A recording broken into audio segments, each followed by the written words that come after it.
Father, thank you for today. Thank you for your people. Thank you for this community.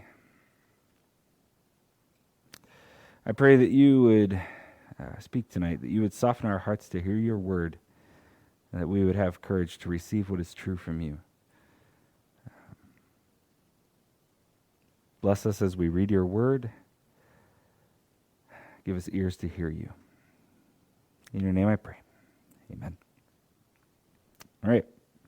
So, we are in a series on the armor of God, and today we are going to talk about the helmet of salvation. But first, I'm going to start with a story. So, when my wife was a little girl, she lived in a house, and it was an old house, and the house had bats around the eaves and around the chimney. And every now and then, a bat would get into the chimney and come down into the house. And they'd find it in the curtains or somewhere in the house. And my wife, Lane, and her brother, Neil, would get their tennis rackets out, and they would run around and they would chase the bat. And Lane's mom would stand by the door, and they would chase the bat to the door, and they would chase it out the door, and Lane's mom would shut the door really quick. And I know this story because my daughter loves listening to stories. She loves listening to mom and dad tell stories. And I think that's something with all kids. I don't know, when I was little, my dad used to tell us stories on car trips, and he gave all of the siblings different names, and we were part of these stories that he told. My daughter loves listening to stories. She loves listening to me and my wife tell stories. And so I have listened to the bat story many times because it's a favorite of my daughter. Well, one night we were sitting around at the dinner table eating dinner, and my daughter turns to my wife and says, turns to her mom and says, "Mama, will you tell the bat story?" So my wife says, "Yeah, sure. One time when I was a little girl, I lived in a house. It was an old house, and it had bats that lived around the eaves and around the chimney. And every now and then a bat would get into the chimney and come down into the house, and we'd find it in the curtains or somewhere around the house. And your Uncle Neil and Mama would get out our tennis rackets, and we'd run around and chase the bat and try to get it out of the house. And Nana would stand by the door, and we'd chase the bat out the door, and Nana would close the door really quick." So my daughter turns to me that night, and she said, "Daddy, can I tell you a story?" And I said, "Sure, yeah, tell me a story." So Saoirse tells me this story. She says, "One time when I was a little girl, I lived in a house. It was an old house." You see where this is going.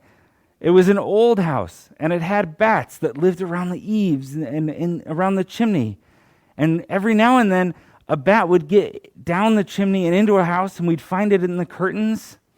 And then Mama and Uncle Neil and Saoirse would get our tennis rackets, and we would run around and chase the bat. And Nana would stand by the door, and we'd chase the bat to the door, and then Nana would close the door really quick. My daughter learned to tell this story. She learned this story from my wife in a really interesting manner. So what she did was, first off, she asked. She asked for the bat story. She asked for the bat story again and again. She wanted to hear it over and over. "Tell me the bat story." She asked to hear the story. Second thing she did was she listened. She listened to the story. She listened to the details of the story, the tennis rackets and the bats and words she didn't know like eaves. She doesn't know what a tennis racket is either. She listened to the fact that it was Mama and Uncle Neil and Nana. She listened to the story and the details. And then she began to imitate the story and tell it back to us. She'd tell us the story, the bat story. And then something really interesting happened. something shifted, and she began to practice. She began to practice telling her own stories. But she would tell them in the same way. So she would say, one time when I was a little girl, I went over to Grandma and Grandpa's house and we watched Winnie the Pooh. And one time when I was a little girl, we went over to Eric and Sue's house and Mr. Keith gave me ice cream. One time when I was a little girl, we went into the snow, or we went to Nana's house. She just began to tell these stories. She practiced telling them in the same way that she had heard the bat story told.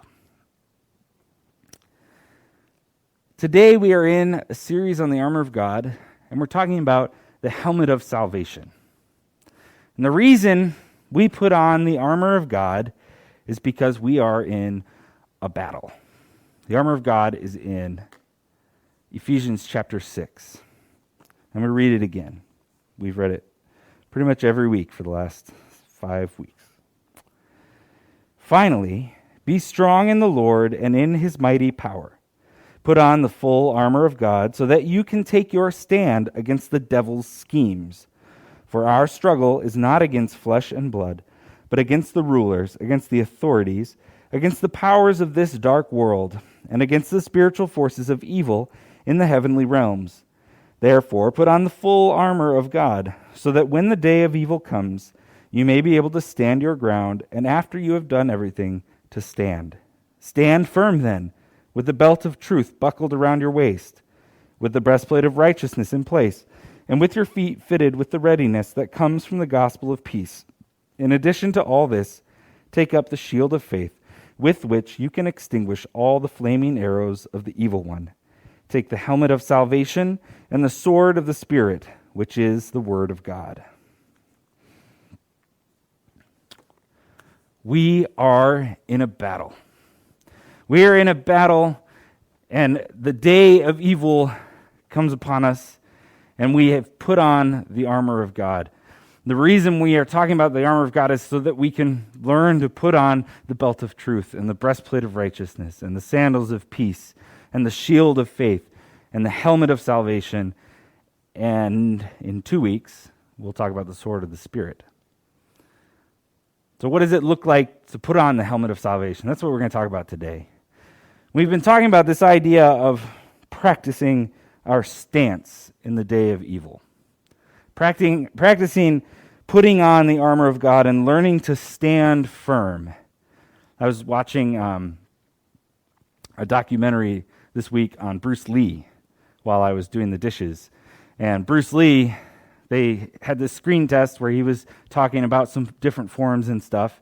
And he said, okay, so this is tiger form. And he got down like this. And I never practiced martial arts. But he got down into his stance, and I was sitting there doing the dishes going, washing a plate like that. Trying to practice, look at him and practice his stance. We are practicing how to stand firm in the brokenness and the darkness of this world. It's why we talk about how we put on each piece of the armor of God. So that when the day of evil comes, we might stand firm. Rod, who actually did practice martial arts, I forget what branch, but if he was giving this talk, he would say, well, I'm going to take on my stance, and you can come up and push me, and I won't fall over, because he's practiced his stance and being rooted to the spot. And so people come up and push him, and he doesn't move. He just stands there. He's also really tall and big and hard to move anyway. But he's got his stand firm on the day of evil. So, why the helmet of salvation? The helmet of salvation is about telling ourselves the story of salvation in our lives. Learning to tell the story of salvation in our lives. And we need to learn to tell the story of salvation in our lives because we are forgetful and we wander. In Hebrews chapter 2, verse 1, it says, "We must pay more careful attention, therefore, to what we have heard, so that we do not drift away." Because this is what we tend to do. We tend to drift away. We go off. When the day of evil comes, instead of standing firm, we go off and seek something else. We run away. We hide. We drift away. We forget. And storytelling is what binds us to the truth. It's what reminds us of what God has done in our lives. My favorite hymn is, "Come thou fount of every blessing, tune my heart to sing thy grace." Yeah. In the third verse, it says, "Let thy goodness like a fetter," and a fetter is like a leash. It's something that ties you to a stake. "Let thy goodness like a fetter bind my wandering heart to thee." We tell the stories of salvation in our life to remind ourselves of the goodness of God, so that our hearts might be bound to Him, so that we might not wander away when the day of evil comes. So salvation. I was talking to Rod this week, and he said that salvation's a word a little bit like love. It's a little bit hard to define sometimes. Here's what we're going to say about salvation. Salvation is the way that Jesus entered into your life, entered into my life, and drew us into relationship with Him. The way that Jesus has entered into our lives and drawn us into relationship with Him. So putting on the helmet of salvation is actually about telling the story of how Jesus has entered into our lives and drawn us into relationship with Him. And here's the thing, is that happens in so many different ways. For some people, it's a moment. It's a moment of realization, a moment of turning. They can point to a specific moment. That was the moment when Jesus entered my life. That was the moment when Jesus entered my life and turned my heart to Him. For some people, it's a slow turning, a slow realization, a softening of the heart over a period of time, and a realization of what God has done over a period of time to draw us into relationship with Him. And then for some of us, like myself, I grew up in the church. My parents were believers, are believers. I grew up on the mission field. I grew up learning about Jesus. So it's always been there. There wasn't a moment, it just was this lifelong story. It's just still a story I need to learn to tell, but it's a story. It's a lifelong story. So for some of us, it's this moment, this thing that we call salvation. For some of us, it's a moment. For some of us, it's a slow turning. For some of us, it's a lifelong journey. And sometimes we understand those stories in interesting ways. We understand them as, my story might seem to some relatively ordinary, while some stories are extraordinary. Let me give you an example of this. My pastor growing up, in high school, my pastor, his name is Juan Carlos. And I've heard him tell his story many times. Juan Carlos grew up in a broken home. When he was 12, he lived out on the street, and he began to work for the cartels. And he worked for the cartels in Nogales, in Sonora, in Arizona, and that was what he grew up in. And when he was, I think, 17, he was in a taxi. He's driving his brother's taxi around Nogales, and he was stopped by a rival cartel. And they got him out of the car, and they took him to a house. And they put him up against the wall in this house, and they shot him 4 times in the chest. And then they took the gun, and they put it to his head, and they pulled the trigger, and he moved, and they shot him in the arm. And then they took the gun again, and they put it to his head, and they pulled the trigger, and the gun jammed. So they took him out, they put him in the car, and they left him there to die. So he's in this taxi, bleeding out, having been shot 5 times, and he hears a voice of a street preacher. And he's not sure if he actually heard the street preacher or if he was remembering hearing a street preacher talking about turning to Jesus. And so he prayed, and he said, Jesus, I want to live. If you let me live, I will serve you. Someone found him. They took him to a hospital, and he lived. And he has served God ever since. For Juan Carlos, his moment of salvation is a moment. It's that moment.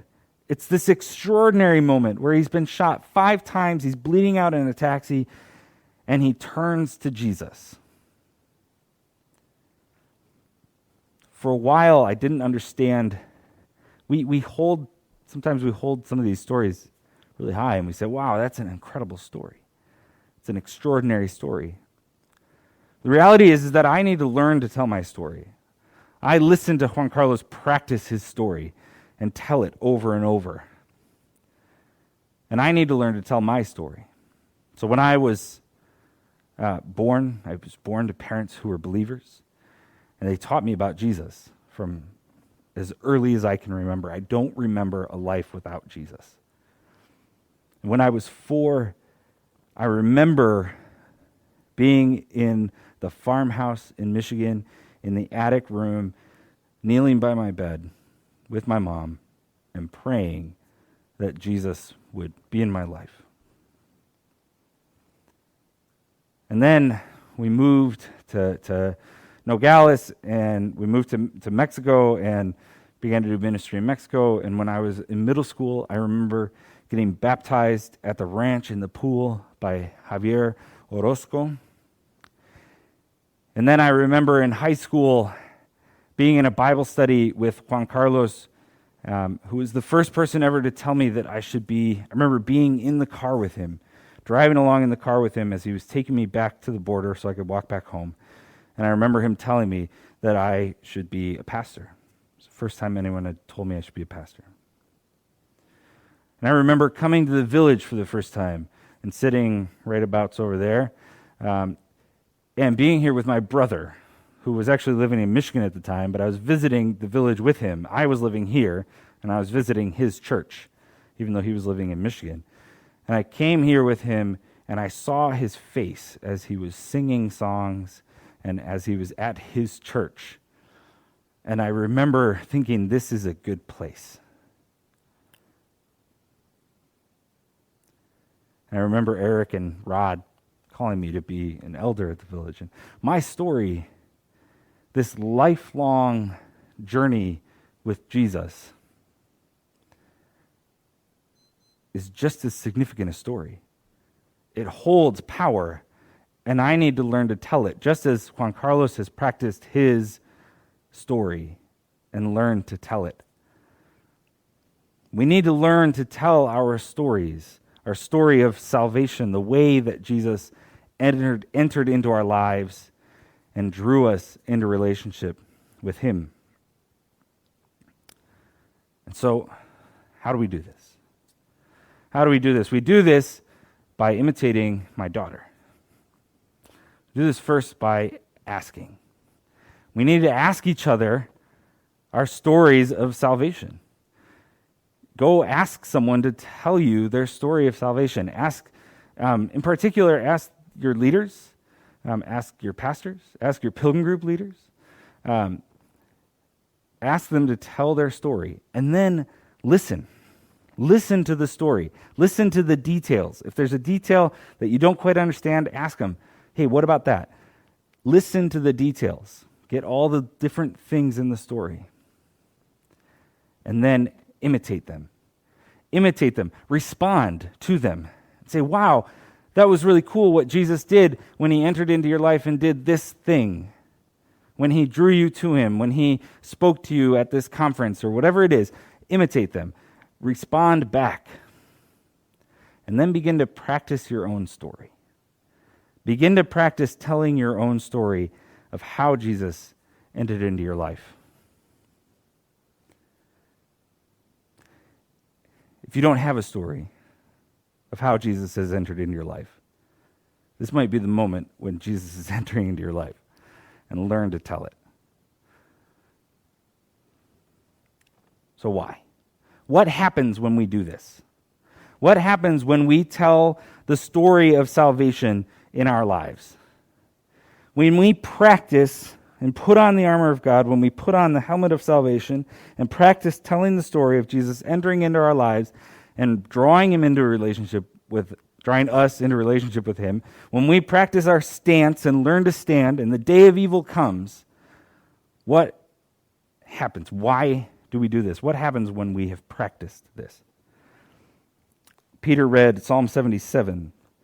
We're going to go through Psalm 77 because Psalm 77 is a great picture of what it looks like when someone is practiced at telling the story of salvation, when they have practiced putting on the helmet of salvation.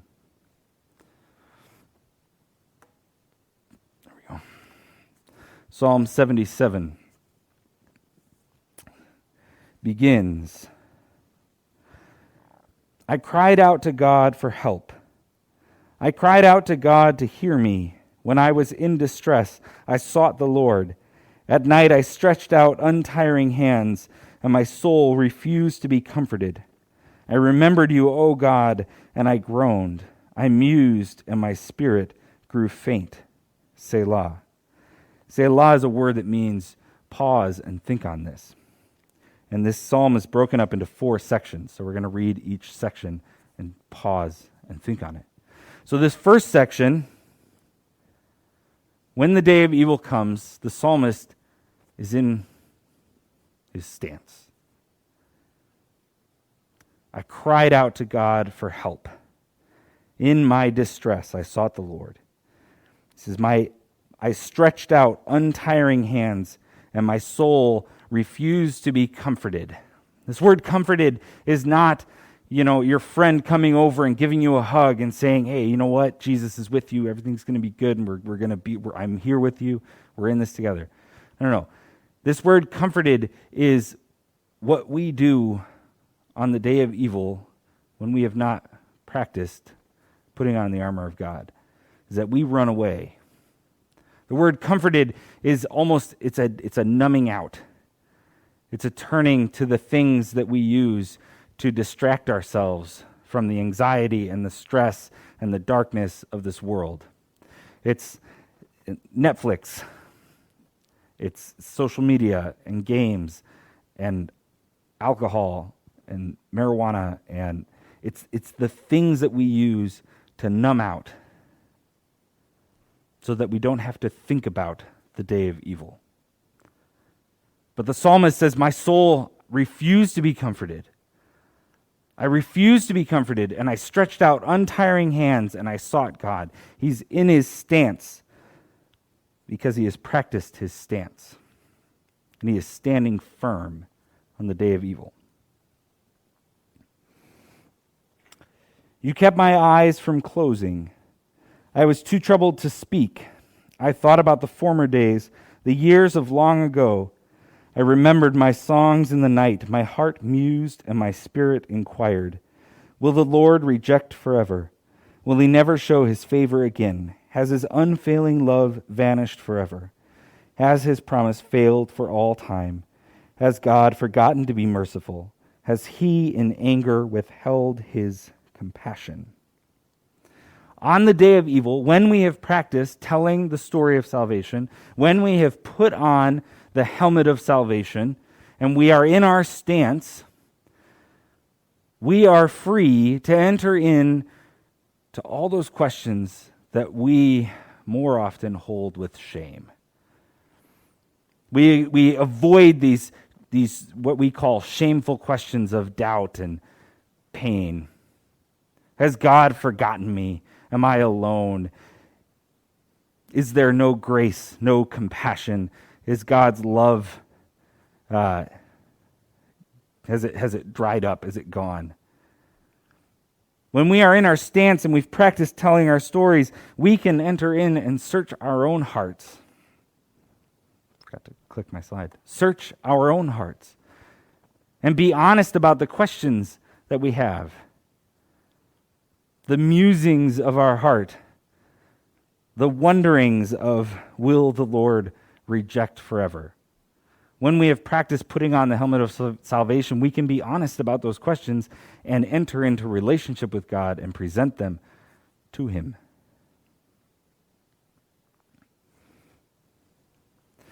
Then I thought, to this I will appeal, the years of the right hand of the Most High.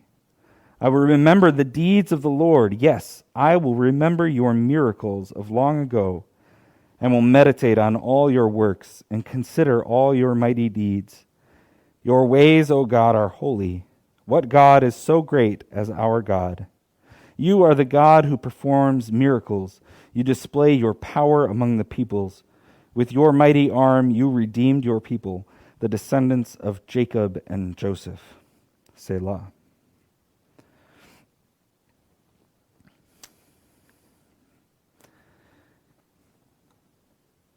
When we have practiced telling our story and the day of evil comes, we have a direction. We have a direction to point ourselves in seeking God. We have a direction. So we when the day of evil comes, the psalmist shows us we have our stance. We search our own hearts and we are honest about the questions we have, and then we have a direction to seek God and to be pointed towards Him, to be reminded of what God has done. This is it. This is what it means. This is why we tell our stories to one another. This is why we tell our stories in community. Because when we put on the helmet of salvation, we can stand, search our own hearts, and be honest about what we feel in the darkness and in the pain, and then we can point ourselves at God. And it's interesting, this last section of Psalm 77 is not God coming in and saving the psalmist. The psalmist does not say, "You saved me," but he tells the story again. The waters saw you, O God. The waters saw you and writhed. The very depths were convulsed. The clouds poured down water. The skies resounded with thunder. Your arrows flashed back and forth. Your thunder was heard in the whirlwind. Your lightning lit up the world.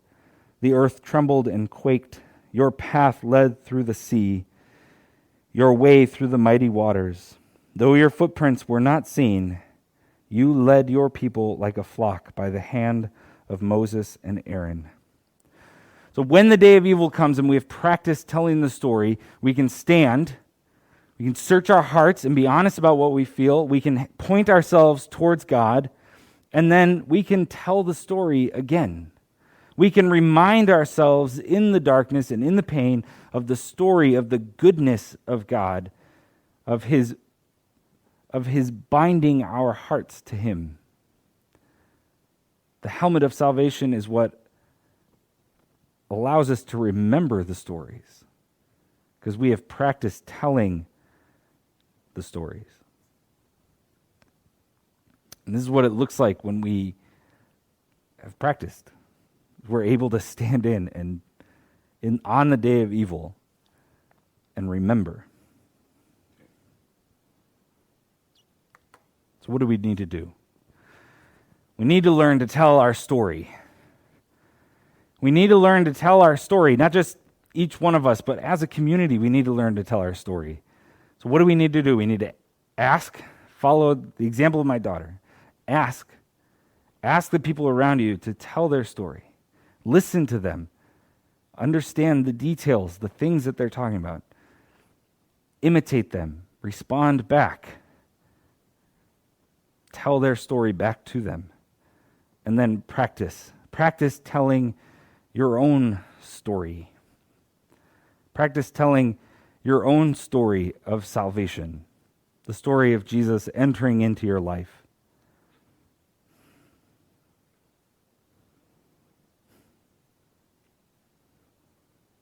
This is the helmet of salvation. This is what it looks like to put on the helmet of salvation. To tell the story of Jesus entering into our lives and drawing us to him. And this is how we stand on the day of evil.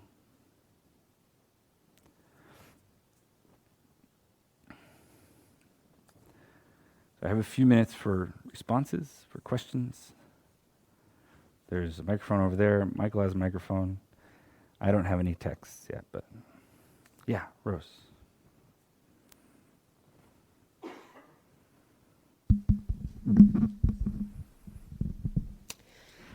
I love like the picture of the helmet, because the mind is such a battlefield, and you know, and it just protects. That's kind of what I get is, you know, the salvation protects your mind, and I think it's important to not only share our story within our community, but also, like you said, you know, remind yourself, and tell it within your mind, and remind your head the salvation that's been given to you, and the deliverance that has happened within your life, because you know, that battlefield is always raging on up there, and so yeah, I love that ask, listen, imitate, practice.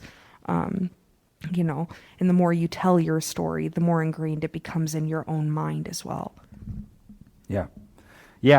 The one thing that I forgot to say that I had at the end here is that the helmet of salvation. So I spoke a few weeks ago on the breastplate of righteousness, and the breastplate of righteousness protects our heart. And what I said was in Isaiah 59, one of the prophecies about Jesus says he put on righteousness as his breastplate and the helmet of salvation on his head. And what I said then was that the breastplate of righteousness, actually Jesus does his work, and then he gives us his breastplate of righteousness. And also, in this passage, he gives us our story. He gives us the helmet of salvation. He is the one who has initiated our story and entered into our lives. And reminding ourselves of that, because we're so forgetful and we wander. So the helmet it does protect our mind by actually reminding us of what Jesus has done. Yeah. Thanks, Rose. You know, growing up in a similar situation that you did, not in Nogales, obviously, but having grown up in a Christian household, it's hard to find significance in my own story, because even if, you know, I told it and there's some stuff in there that, you know, is probably good to tell, I look at my 4 older brothers and, you know, it seems like a sequel to theirs that doesn't have much more to add. So it's hard for me to look at my story and tell it to somebody who's heard any of their stories or heard any story of somebody like you or me who's grown up in a Christian household and think, oh yeah, there's a lot there. That's good. It's very hard for me. And like I realize, you know, oh, everybody's story has value, but your story is unique. There is value in it. But I will say this. I talked about this idea, the ordinary and the ordinary story and the extraordinary story. Obviously, I talked about it this morning too. And I got a text from someone who said, my non-believing friends find it extraordinary that I grew up in a Christian home. Amen. And I'm a believer. Huh. So, there's that. Sorry, I have a lot to say about it, but it is extraordinary. Yeah. It absolutely is extraordinary. Your story is absolutely extraordinary. I don't care if it's similar to your brother's. It's 100% extraordinary.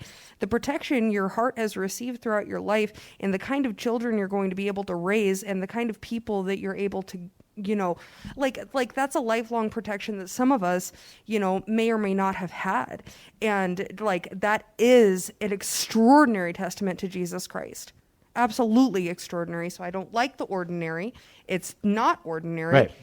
Ordinary. That's why I put the quotes around it, because Right, it's exactly, ordinary versus right. extraordinary. Yeah. Because it is extraordinary. Yeah. Thanks. I'm going to say something else she disagrees with, and then she's going to.